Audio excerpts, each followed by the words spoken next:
मेरा नाम डॉक्टर अनीला कामिल है और आज की इस प्रेजेंटेशन का टॉपिक है एक्टोपिक प्रेगनेंसी।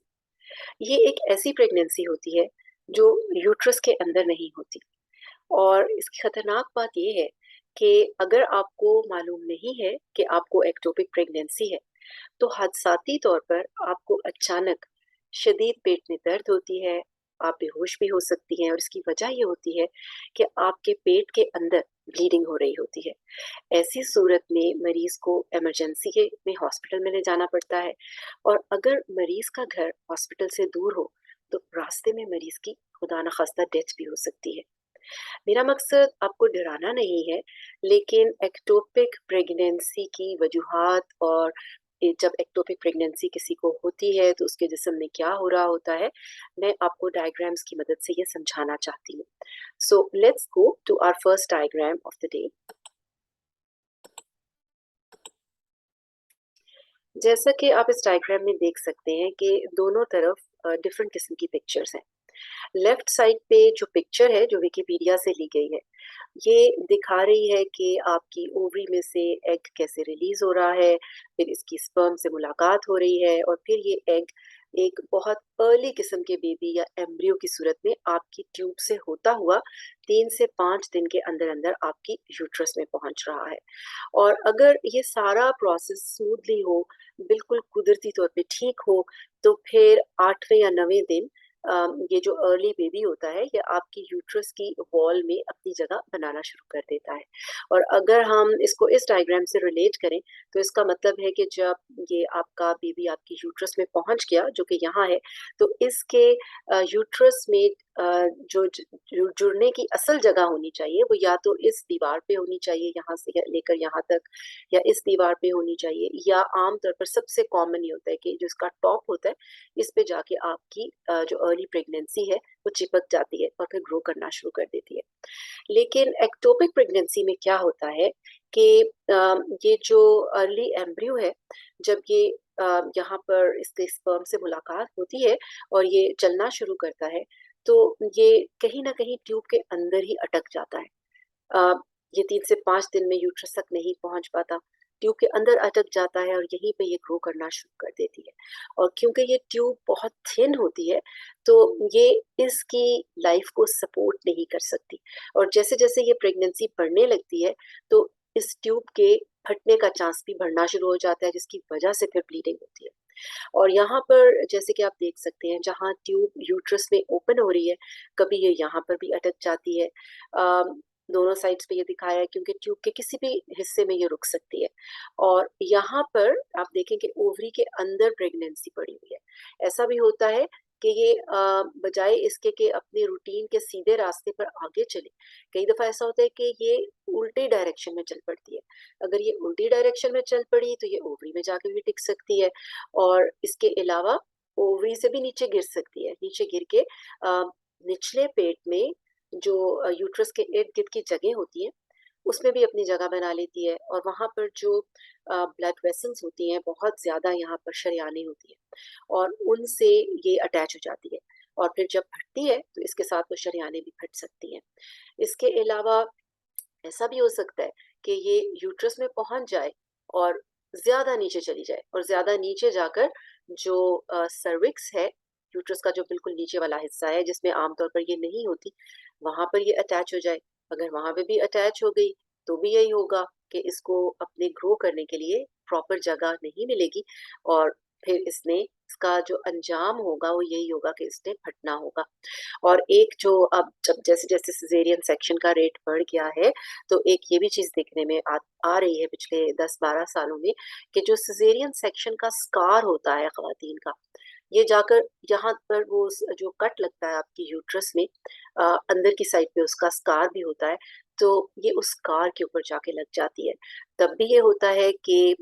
ये उस स्कार में क्योंकि ब्लड सप्लाई कम होती है, तो ऐसा भी हो सकता है कि इसके साथ आगे आपका ब्लैडर जुड़ा होता है और ये यूट्रस की जो वॉल होती है ये स्कार की वजह से वैसे ही कमजोर हुई होती है, तो यहाँ पर भी इसके फटने का चांस होता है। सो इन ऑल सर्कमस्टांसेस ये जो जितनी भी हमने जगह कही कि ये ओवरी में रह गई, ये ट्यूब के किसी हिस्से में रह गई, ये सर्विक्स में चली गई, ये स्कार में चली गई, ये वैसे ही खुले पेट के किसी एरिया में जाकर किसी ब्लड वेसल के ऊपर अटक गई। सो सारी की सारी कंडीशंस में इसका जो सबसे खतरनाक जो इसका फैक्ट है वो ये है कि इसने फटना ही होता है। ये ज्यादा देर तक सरवाइव नहीं कर सकती। ठीक है, so let's go to our next slide इसके बारे में मजीद फैक्ट्स जानने के लिए कि जब भी आपको पीरियड्स मिस होते हैं और आप अपना प्रेगनेंसी टेस्ट करती हैं तो एक इन्फॉर्मेशन तो आपको मिल जाती है कि आप प्रेग्नेंट हो गई। अब उसके बाद अगले 1 या 2 हफ्ते में आपका अल्ट्रासाउंड ज़रूर होना चाहिए, क्योंकि जब आपका अल्ट्रासाउंड होगा और अल्ट्रासाउंड करने वाली को अल्ट्रासाउंड पे पता चलेगा कि प्रेगनेंसी यूट्रस के अंदर है, तो ये कंफर्म हो जाएगा कि ये आपकी अ, जो है ना नॉर्मल प्रेगनेंसी है। लेकिन अगर आपका प्रेगनेंसी टेस्ट तो पॉजिटिव आ गया और आपने इस बात पे खुशी महसूस कर ली कि आप प्रेग्नेंट हो गई हैं, लेकिन अगर आपने अल्ट्रासाउंड नहीं कराया तो अभी तो ये चीज़ क्वेश्चन मार्क है कि ये बेबी जो है यूट्रस के अंदर है या वो एक्टोपिक है। और होता ये है कि ये डायग्नोसिस कभी-कभी इतना आसान नहीं भी होता। आप जब अल्ट्रासाउंड कराने जाती हैं तो अगर तो एक टिपिकल किस्म की एक्टोपिक हो तो उसमें अल्ट्रासाउंड करने वाले को यूट्रस खाली मिलती है और यूट्रस के बाहर कहीं उसको ये इस किस्म का एक ब्लैक सा सैक नजर आ जाता है जिसमें के जिससे अल्ट्रासाउंड करने वाले को जिनकी ट्रेनिंग हुई होती है उन्हें ये समझ आता है कि प्रेगनेंसी यूट्रस के बाहर है। लेकिन हर दफा ये डायग्नोसिस इतना आसान नहीं होता। कई दफा ये होता है कि आपकी डॉक्टर आपको कहती है कि हर 2 दिन बाद आप आए, आपका वो ब्लड टेस्ट करती हैं और फिर आपकी सिम्टम्स आपसे पूछती हैं और आपका अल्ट्रासाउंड भी रिपीट किया जाता है। So let's go to our next slide to see what symptoms you can have. So जो आपको रिपोर्ट करने चाहिए, अपने डॉक्टर को बताना चाहिए और जो कि खतरे की अलामात हो सकती हैं। आमतौर पर जब आप प्रेग्नेंट होती हैं और उसके साथ आपके पेट में खिंचाव होता है, दर्द होती है,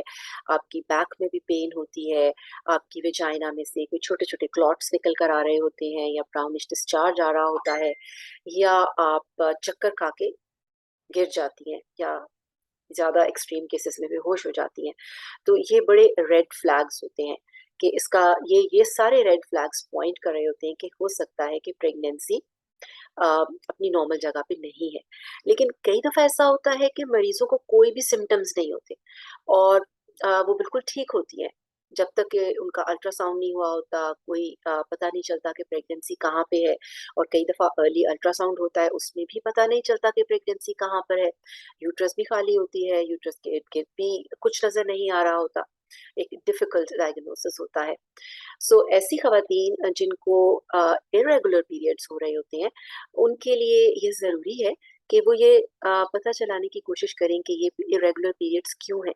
क्योंकि बहुत कम केसेस में ऐसा भी हो सकता है कि पीरियड्स इर्रेगुलर हों और उनको एक्टोपिक हो जाए और उनको पता ही ना हो और फिर उनको कोई ऐसे एडवर्स कॉन्सिक्वेंसेस जो हैं वो फेस करने पड़े।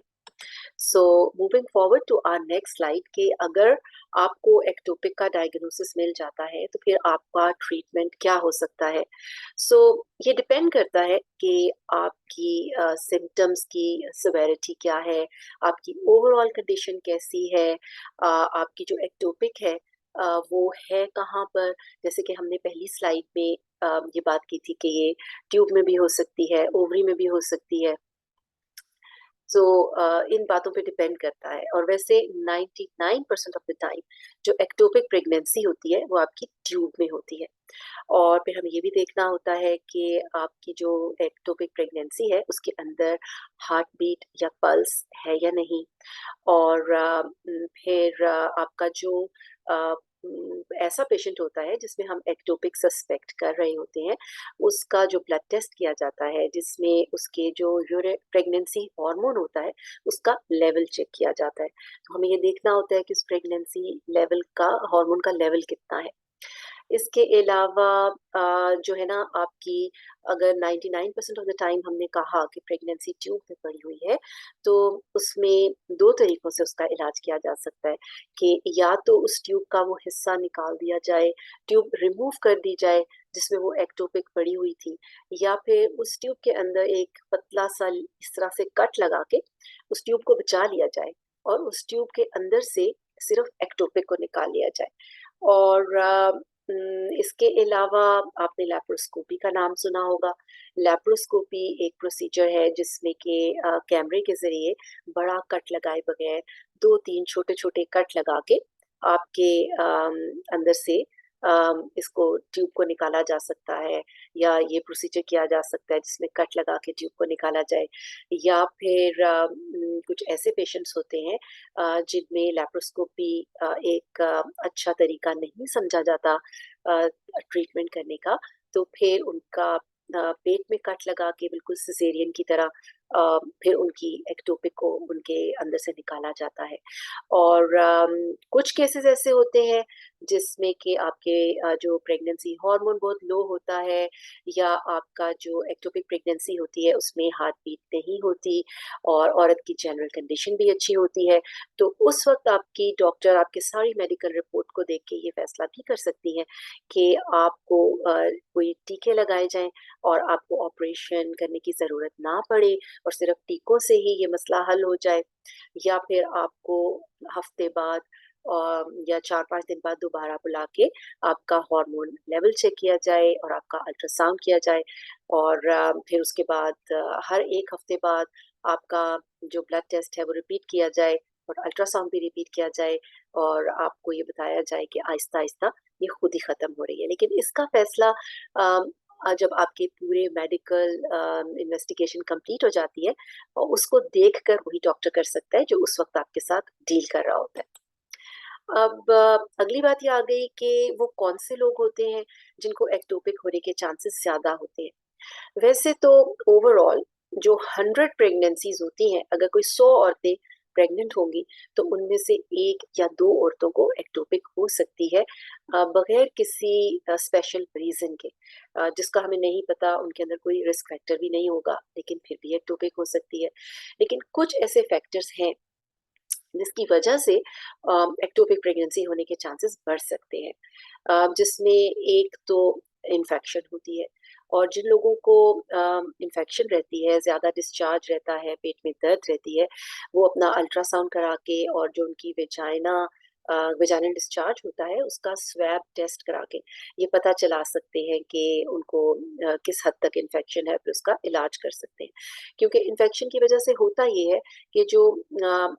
होती है ना लेडीज की वेजाइना, यूट्रस और ये ट्यूब, इन सब में सूजन होती है, और ये ट्यूब क्योंकि बहुत पतली होती है और इसमें सूजन होने की वजह से इसका जो रास्ता होता है वो और भी तंग हो जाता है। तो जब इसके अंदर से अर्ली बेबी या एम्ब्रियो गुजर रहा होता है, तो ज्यादा चांसेस होते हैं कि वो कहीं ना कहीं रुक जाए और वहीं पर ग्रो करना शुरू कर दे और उसकी वजह से एक्टोपिक प्रेगनेंसी हो जाए। उसके बाद एक दूसरा फैक्टर जो हमें पता चला है स्टैटिस्टिक से, मेडिकल रिसर्च से, वो ये है कि जो कॉइल होती है, छल्ला, जो कि डाला जाता है यूट्रस के अंदर बर्थ कंट्रोल के तौर पर। वैसे तो छल्ला बहुत अच्छी चीज़ है। जिन औरतों को छल्ला डला होता है, अगर फॉर एग्ज़ाम्पल 100 औरतों को छल्ला डला है, तो उसमें से प्रेग्नेंट होने के चांसेस सिर्फ़ 5% होते हैं। यानी कि सिर्फ़ 5% औरतें ऐसी होंगी जिन्हें छल्ला डला हुआ होगा और वो प्रेग्नेंट होंगी। लेकिन उन 5% में एक्टोपिक होने के चांसेस इसलिए ज़्यादा होते हैं कि छल्ले का काम ही यही होता है कि वो अ, जो आपका एम्ब्रियो है ना, उसको यहाँ पर टिकने ना दे, यूट्रस में टिकने ना दे, और अगर प्रेग्नेंट हो भी जाए, प्रेगनेंसी अचीव हो भी जाए, तो ये छल्ला यहाँ पर ऐसे केमिकल्स बना रहा होता है कि वो जो अर्ली एम्ब्रियो है वो टिक ना सके, जम ना सके, और वो या तो निकल जाए और जो है वो पेरिश हो जाए, खत्म हो जाए।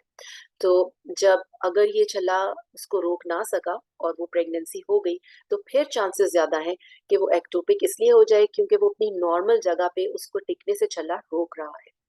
सो उस सूरत में भी आपको जल्दी अपनी डॉक्टर को बताना चाहिए, अपना यूरिन प्रेगनेंसी टेस्ट करना चाहिए, अल्ट्रासाउंड और हार्मोन टेस्ट होना चाहिए प्रेगनेंसी का, ताकि पता चल सके कि कहीं एक्टोपिक तो नहीं है। फिर तीसरी जो बात है वो ये कि जिनको पहले एक्टोपिक हो चुकी होती है उनमें भी दोबारा एक्टोपिक होने का चांस ज़्यादा होता है। उसकी वजह ये भी होती है कि एक तो अगर उनकी कोई सर्जरी हुई है, सर्जरी के बाद वैसे तो बॉडी हील कर जाती है, लेकिन कुछ ना कुछ हीलिंग के दौरान अगर आपकी ट्यूब में कोई ऐसी चेंजेस आ गई, आपकी ट्यूब जो है वो रिजिड हो गई, सख्त हो गई और इसके इर्द-गिर्द ऐसी एक वो बन जाते हैं, जाल सा बन जाता है, जिसकी वजह से ये जो है ना इसका रास्ता थोड़ा टेढ़ा-मेढ़ा हो सकता है,